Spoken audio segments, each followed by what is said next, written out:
share something with you. I knew that I had to let go of a lot of my life. That the life that I had built and created was my father's life, and it was killing me, literally, landing me in the hospital.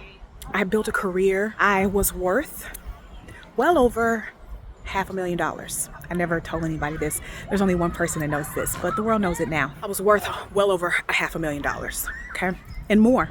To be quite honest with you, I didn't quite know how much money I had. I didn't even look at it. I just made it. But I was slowly dying. My body was shutting down on me. And I knew that if I did not make a change, that I was not going to be here for long. And at one point in my life, I had made the decision to just allow myself to leave, to go, to die. But something shifted in me, and I decided that I wanted to live. I'm not quite sure what it was, but I guess it's just human nature. I decided I wanted to live, and I knew I had to make a lot of changes in order to do that.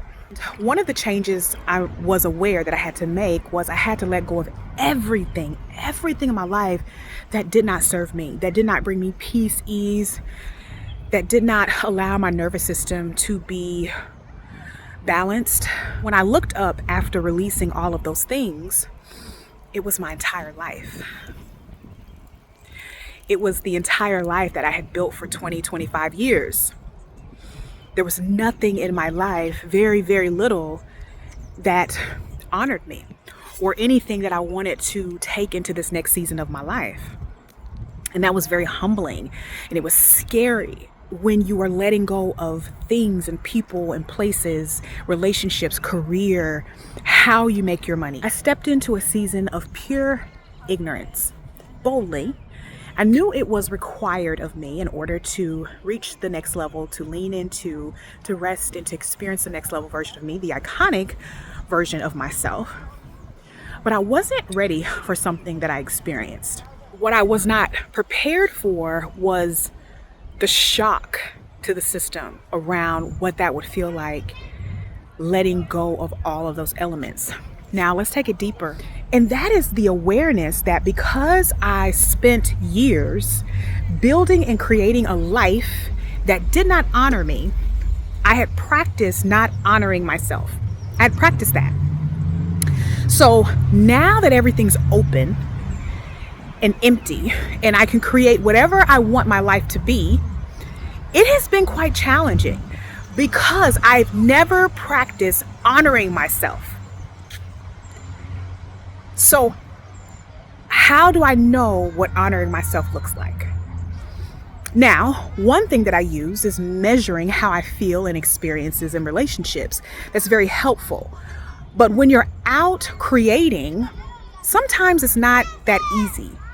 And that is something I've definitely been struggling with this season. And it's paralyzed me in some ways because I'm afraid that if I do this or I do that, is this in line with the next version of me, the current version of me, or is this a repeated pattern that I'm creating in my life? And I bounce back and forth with that. I'm sharing all of this to be transparent, but also for anyone who is in a crossroads in your life and you know that where you are is not honoring yourself and you are at the point in your life where you're willing and ready to let things go, just be aware that on the other side of that, you will need a support system of people who are going to help you create the life that does honor you. That is going to be very, very important. And I'm not going to say I don't have that in place or that I did not put that in place, but what I will say is the level in which I needed in terms of that support system, I didn't have all the components. So I'm sharing this with you if you are someone who's ready to lean into the iconic version of yourself and you are aware of what is required of that. You will need a support system. You will need people in your corner who have gone through the experience and who've gone through the journey. Those are the people you need on your team and in your corner. I'm Latoya Cooper, your brand strategist, elevating women entrepreneurs into iconic powerhouses that drive big profits. Are you ready to do what is required to be the iconic version of you? Let me know in the comments.